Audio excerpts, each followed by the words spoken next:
Hello and welcome to another edition of Business and Financial Raw Talk. Check it out behind me. We have that way. I'm a best-selling author. My latest book, I Pledge Allegiance, A Journey Through the Words That Shaped the Nation, premiered as a bestseller on Amazon in the category of history of race and ethnicity. I'm so excited because this book was actually something that I stumbled upon, and I'm saying stumbled upon. It wasn't part of my existing manuscripts that I've been writing, but during the course of this year, with all the changes that are happening in the United States, I found myself looking at the news one particular day, and the words of I Pledge of Allegiance just began to go over and over and over in my mind. So I began to journal my thoughts. And after a couple of weeks, I realized, you know what? As I was digging and exploring and doing my own introspection and assessment of where I stand in this United States of America at this time, I realized that I had some makings of a book. And I thought, I want to put pen to paper and let's see where this takes us. So today, what's going on? The thing that is going on is we are here for my book launch, July 22nd, 2025. Today is the official day of the book launch. You may have seen posts over the last 5 weeks of us on social media letting folks know we're coming. Pre-sales are open. Kindle editions are available right now. And soon the paperback will be available. But the great thing about this has been this amazing journey of seeing where we debuted overall as high as in all categories of history and race and ethnicity. We ranked as high as 39. In new releases, we held number 1 for 2 weeks. And then we bounced between 2 and 3 and, back and forth. Right now we're at number 2. So it's just been a great and exhilarating ride. And today I'm just excited because I get to bring to you some individuals who have been a part of supporting me in this initiative, but also some readers of this book to give you their perspective of what their thoughts are and how this book has perhaps moved them, caused them to think of things in a slightly different way. We'll be right back for more of I Pledge Allegiance, A Journey Through the Words That Shaped the Nation.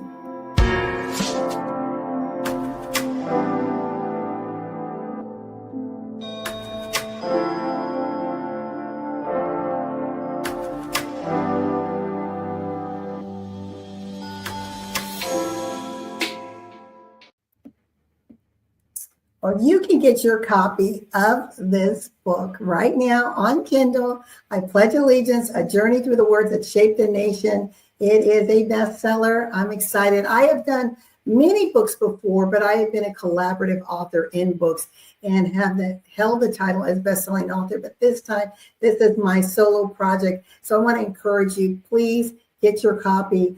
I'm also going to share with you a couple of clips from a few interviews that I've held recently, just talking about this book, why I wrote it, and what it's all about. But I have something real exciting to share with you. My book actually has a song. Yes, I have a song for my book. And I'm going to pull it up for you in just a moment. And play a couple of key photos. And these photos are because this book, if you see right there, man, saluting, is my father, the late Sergeant Major Harlan L. Bradford Sr. And my journey with him as my mentor, my coach, my friend, really placed within me the heart of a patriot. I always tell people that if you had cut dad, he would have bled red, white, and blue. And, I get that honestly. I truly love this country and have a belief in the hope and the promise that it holds for each of us. And some of you may agree or disagree. That's not what this is all about. But this book, let me just give you a little bit of insight before playing the song. The book, as I said, was an introspective journey that I was taking. It was my journal. And then from there, as I began to unpackage some truths and realization for myself, I thought, let's share this with everyone. Because when you think about it, the Pledge of Allegiance here in the United States is something, as from childhood in our schools, we recited over and over and over again. Literally thousands and thousands of times did we say this pledge. And when you think about impressions, right? And the things that we say and how it impresses our subconscious, I began to question how that may have shaped me, my perceptions of things, my resistance to things, my questioning of things. And so in this book, you will find peppered throughout questions that I have, questions that I ask myself, that until I was able to comfortably answer them, I didn't feel that I could say this book was complete. And so in this journey, if you will, the reader will find themselves asking themselves the same questions. But guess what? The beauty of it is it's like a fingerprint, because you are an individual and you've had your own lived experiences and you have your own thoughts, value systems, expectations, beliefs. You are going to come out of the other end of reading this book different. Now, what that difference means, I don't know, because everyone is different. But I don't believe that you can actually go through the stories that I unpackage, asking yourself certain questions, and in the book as the same way that you began reading the book. As I mentioned in a couple of my interviews, individuals may not end where I ended, and that's okay. But it is something that makes us sit back and think about just our whole belief system. Where does it come from? Are we merely creatures of indoctrination and we just follow the crowd? I don't know. But what I realized is that if you had asked me a couple of years ago if I felt that I had been in part of a system of deep indoctrination, I would have said, absolutely not. What are you talking about? No, we live in the United States of America. No, we're not a socialist or communist country. No. But as I started to unpackage the backstory behind the Pledge of Allegiance, I realized, yes, there is seeds of indoctrination here. And there is a reason, right? There's a method behind all of this. And we will get to that in just a moment.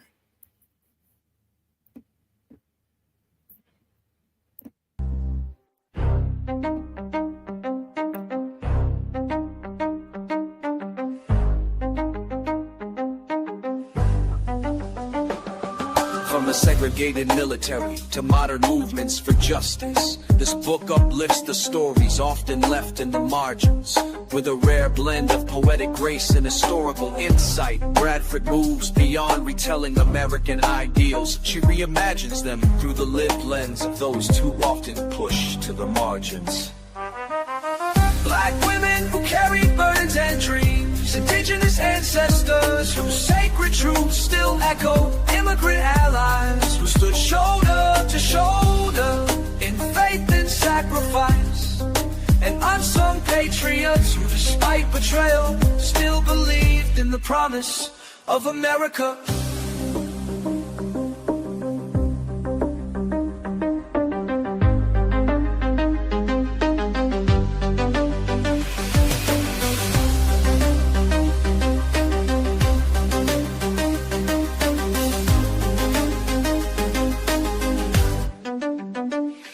Our Pledge Allegiance is a love letter to resilience, a reckoning with history, and a call to rise, not with bitterness, but with clarity, conviction, and hope.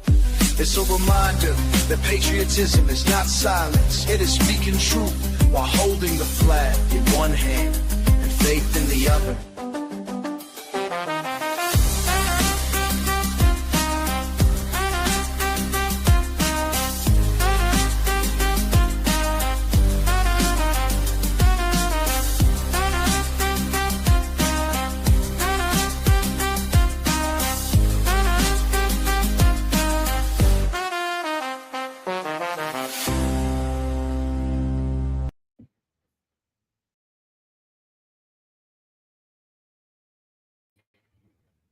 That is my song.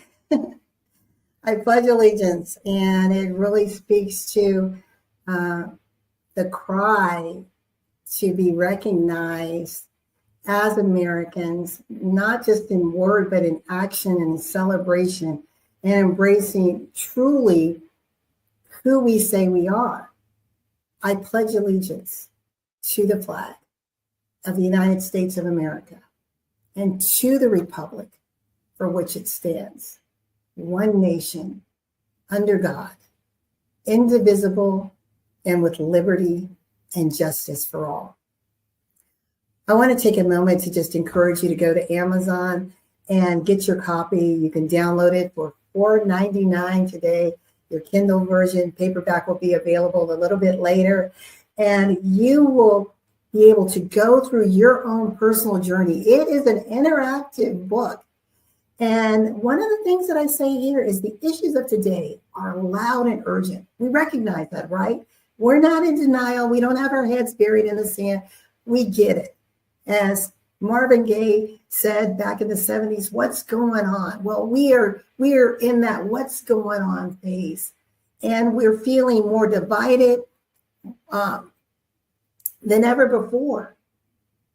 But what matters to me in this moment is the mirror, the reflection of ourselves in the words we say over and over again. And recognizing, what does it really mean? How do I show up in my truth and my value system? Does it align with this pledge of allegiance? And if so, how do I demonstrate it in my family? How does it become this ripple effect in the community, the nation, and the world? I want to tell you just a little bit about the Pledge of Allegiance. Before I started digging, I was thinking it had been around a lot longer than it actually had, but 1892, right? Shortly after slavery. And I wondered, okay, that's kind of interesting. Why? What was the significance of the year 1892? Well, that was the 400th anniversary of when Christopher Columbus discovered America. And the school system, the educational system of the U.S. at that time, said, we want to embrace this, celebrate this holiday, but do so in a way where everyone is kind of on the same page, i.e., it's indoctrination, but let's not say that. Because at that time, there was a growing number of immigrants in this country. And they wanted to find a way to bring everyone together, corral them in nicely, and place them in this box of what America was. That's in essence what it was about. And so Francis Bellamy actually wrote the Pledge of Allegiance. He was a socialist Christian and a Baptist minister. So in 1892, we started to pepper this throughout the United States, and soon it became part of our educational structure. And if you're like me, you went through this. You said the Pledge of Allegiance day in and day out. But I don't know about you, but at that early age, and even I was thinking later on, was it ever really explained to me the background and the why and how it had changed over the years? Because see, when it first began, it was, I pledge allegiance not to the flag, but to my flag. It was celebrating at that time the diversity of the communities that were becoming part of our melting pot. But then the powers that be said, no, we don't want to celebrate everyone's backgrounds and cultures. Let's not do that. Let's make it very specific and say to the flag, one flag of the United States of America, and to the republic for which it stands, the republic, the government entity, the people, the people. And we know so many people don't feel like we, those marginalized communities, are being seen, being recognized. It's like, when are you going to recognize me as an American, as part of the fiber of this country? And so this book takes you through a little backwards glance as to what happened in history, how things may have been misinterpreted, right? When we look at certain acts of defiance, we hear that, someone is not respecting the flag. They're taking a knee. They're pulling up, the Black Power sign on the Olympic stage. What is going on? But when you understand the backstory and you understand the why, you realize, no, it's not defiance in the sense you're thinking of. It's saying, wait a minute, we're saying the flag, the pledge represents something, but we, part of the people, are not feeling that it is paying us the same type of respect. We are asking, we are demanding that this pledge, this flag, be all that it says that it can be, all that we believe and hope that it can be. Because the pledge, it's an ideal, it's hopeful, right? And that's what the foundations of it came from. But then it didn't say one nation under God in the original version. That wasn't until 1954 when Eisenhower, and we're now post World War II and we're dealing with the Cold War. It's like, okay, we've got this pledge. We need to make sure that we know very clearly there's that side of the coin. And then here we are. We're a Judeo-Christian country, and we want to make sure that that's very clearly stated in what we say over and over and over again. So that, in a nutshell, is the history of how the pledge came about and its root in indoctrination, whether we want to recognize it or not. But this journey in this book, it's not a partisan conversation. It's not even a political conversation. It is me looking at life through my lived experience. It's me taking a backwards glance in that rearview mirror and assessing the journey that we have taken and asking myself as we look forward, we today who have responsibility and accountability, where will we be on the other side of history? How will we be reflected? Will we be individuals who truly can say, yes, we lived this belief system here. We truly lived one nation under God. We truly lived as the United States of America that is indivisible. We truly live the United States of America that believes in justice and liberty for all. Because honestly, right now, we're not there yet. Doesn't mean we can't get there in time, however long that may be. But right now, it feels like we're doing a little backpedaling. And that can be very frightening for some people. And I unpackaged some of that conversation in this book. But we're going to take a little bit of break, and we'll be back where you can hear some input from other individuals who have read the book, and also from one of my key partners who helped me in celebrating and amplifying the message in this book. And right now, to our sponsor, my company, the Bradford Group, which is a commercial and investment mortgage company.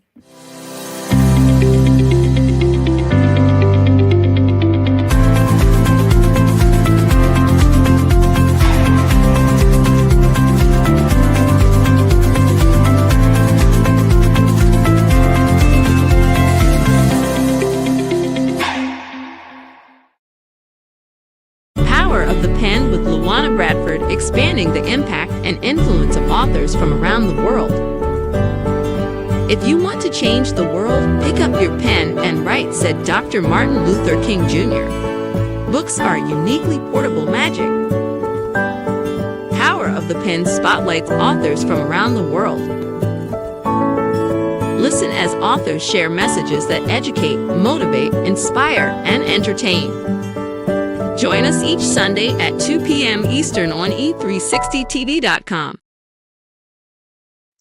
Okay, I want to, I always think about there's no great opportunity in a book signing or, any sort of promotional, but to take a moment and read something about your book. Well, I want to read this one section. And this is where I talk about what the book is, how you can use it, how you can benefit from it and grow from it. I said, this book is not to be read passively. It is meant to be entered, sat with, wrestled with. It calls not just for your attention, but for your presence. Not just for agreement, but for honest interrogation of what the Pledge of Allegiance means to you today, in this season, in this body, in this America. Each chapter opens up a phrase from the pledge, not as rote recitation, but as a living question.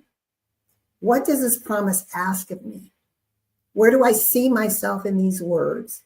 And where do I feel left out? How do I carry liberty, justice, unity, and faith in my home, my work, and my community? See, these questions are not rhetorical. They are doorways to a deeper truth.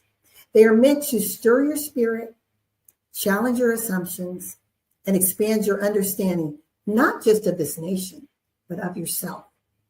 I did not write this book to deliver answers. I wrote it to spark reflection, to create a space where our lived experiences, Black, Brown, Indigenous, Asian, immigrant, soldier, mother, teacher, child, all can gather around the same fire and ask, what does allegiance look like when it is rooted in truth?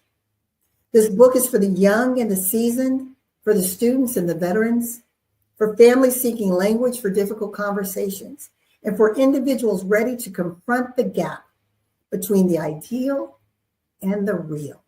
It is meant to be shared, read aloud, underlined, discussed, and passed down. I wrote this as a daughter of a Buffalo soldier and a U.S. Army veteran of over 30 years, and Dad always said, don't forget the 30 days.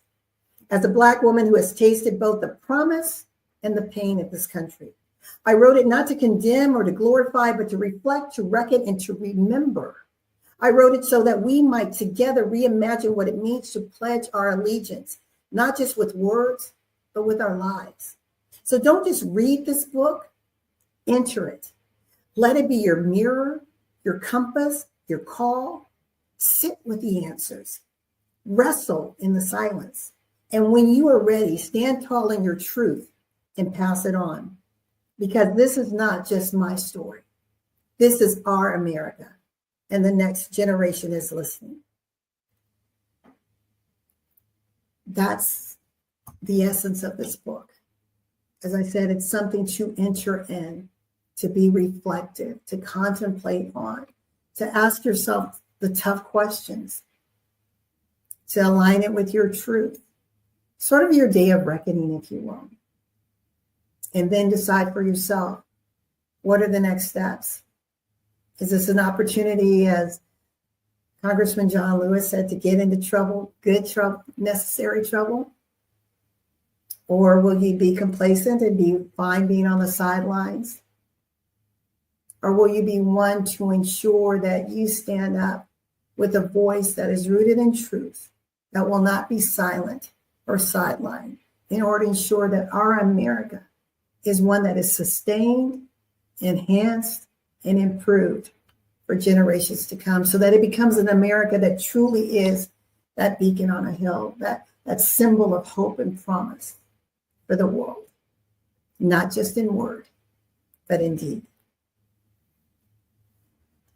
We will be back in a moment as I will share some insights from other individuals who have graced my stage and have shared their time with me.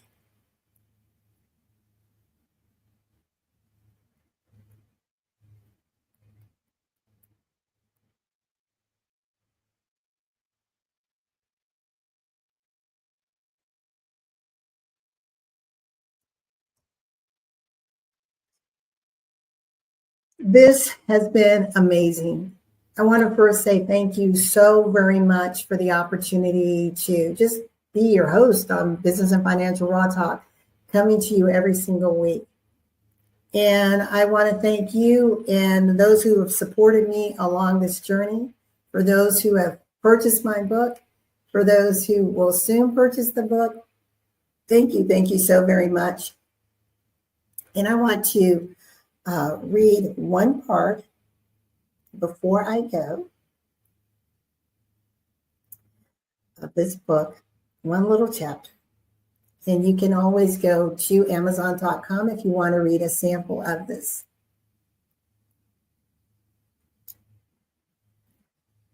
And I want to say this, and this is, I think it's important to remind you that I'm not a historian or a political science enthusiast.